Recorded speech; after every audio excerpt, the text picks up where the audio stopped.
Robin Hood की कहानी सुनी है?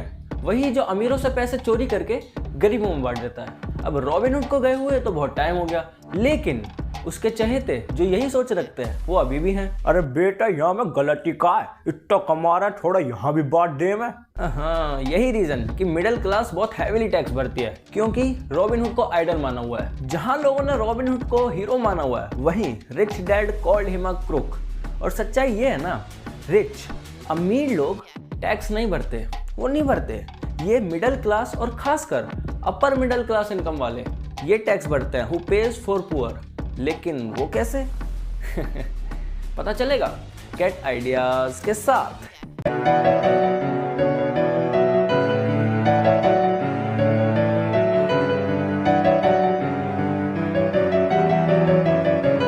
अब ये सब शुरू कहां से हुआ? तो किसी भी चीज को जानने के लिए उसका इतिहास पता होना जरूरी है। तो ये हमारा रिच डैड पुअर डैड का chapter 4 history of taxes and the power of corporation, इससे हम जानते हैं टैक्सेस पहले हुआ ही नहीं करते थे। टैक्सेस से मेरा मतलब इनकम टैक्स।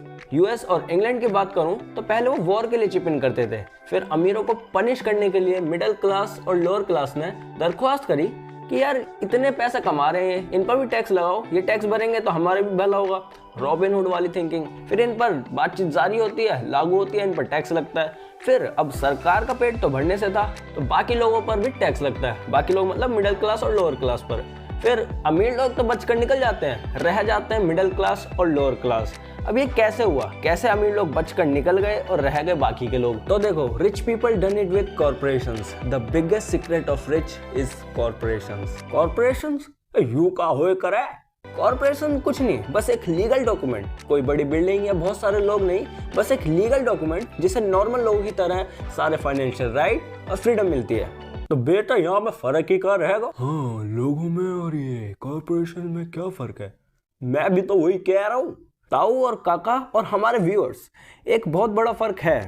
कॉर्पोरेशंस की इनकम स्टेटमेंट कुछ ऐसी होती है, पहले वो अर्न करते हैं, पैसा छापते हैं, फिर वो स्पेंड करते हैं, उड़ाते हैं, अपने कॉर्पोरेशन को बढ़ाते हैं, फिर उसके बाद वो टैक्स भरते हैं। लेकिन एक आम आदमी की इनकम स्टेटमेंट होती है, पहले वो अर्न करते हैं, फिर टैक्स भरते हैं, फिर स्पेंड करते हैं। अब मान लो हमारे काका भाई या ताऊ है, कहा कह रहा है, 6 से 9 लाख पर एनम तक जॉब से कमा रहे हैं, तो 10% ऑफ टोटल इनकम प्लस 15,000 उन्हें टैक्स में देना पड़ेगा, जो कि हो गए 75,000 से 1,05,000। मतलब अगर आप 50,000 कमा रहे हो हर महीने, तो 1.5 महीने की सैलरी आपको टैक्स में देनी पड़ेगी, और जॉब में आप कुछ कर भी नहीं सकते। और वहीं अगर 9 से 12 लाख है तो 15% ऑफ टोटल इनकम प्लस 45,000, मतलब 1,35,000 से 1,65,000 तक टैक्स में देना पड़ेगा। फिर जो बचेगा उससे आप स्पेंड कर सकते हो या इन्वेस्ट कर सकते हो या ट्रैवल या जो भी आपका मन हो। लेकिन अगर कॉर्पोरेशन सपोज 6 लाख कमाए, तो अपने एक्सपेंडिचर्स के बाद, मान लो जैसे 4 लाख का एक्सपेंस हुआ, तो उसके बाद टैक्स की बारी आएगी। अब बचे हुए 2 लाख पर कोई टैक्स लगेगा ही नहीं। फर्क देखो, अब एक एम्प्लॉय ने और एक कॉर्पोरेशन ने सेम अर्निंग करी, लेकिन एम्प्लॉय को 75,000 टैक्स में देना पड़ेगा अगर 50,000 पर मंथ सैलरी है तो। वहीं कॉर्पोरेशन के वो 75,000 पूरे बच गए।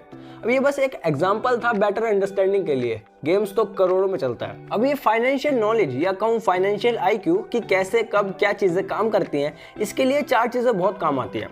पहला, अकाउंटिंग, मतलब प्ले विद नंबर्स। अब नंबर से मेरा मतलब मैथमेटिक इंटीग्रेशन वगैरह नहीं, it means ability to read financial statement, जिससे you can identify strength and weakness of any business. दूसरा, इन्वेस्टिंग, पैसों से पैसा कमाना इज अ आर्ट। इसमें स्ट्रेटजीज, फॉर्मूला इन्वॉल्व होते हैं, तो ये हमारा क्रिएटिव राइट साइड ब्रेन काम करता है। तीसरा, understanding market, technical aspect of market जैसे supply and demand, emotion driven economic aspect of investment, और ये काम करता है हमारा लेफ्ट साइड ब्रेन। और चौथा, द लॉस। अब ये लॉ सबके लिए एक ही है, लेकिन जिसको लूप होल्स पता है, जो कि कॉर्पोरेशन को सपोर्ट करते हैं, corporations wrapped around technical skills of accounting, investing and market, तो जिसको लूप होल्स पता है, टैक्स एडवांटेजेस पता है, तो अपने ग्रोथ को संभालते हुए चल सकता है।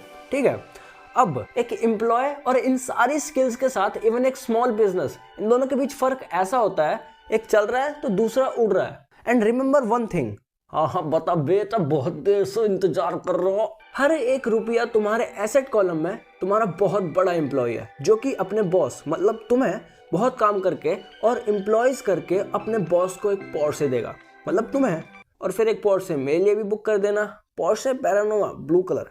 चल बेटा आज का चैप्टर खत्म, अब तो 4 पहिया की गाड़ी में घूमेंगे। हाँ हाँ सारे घूमेंगे।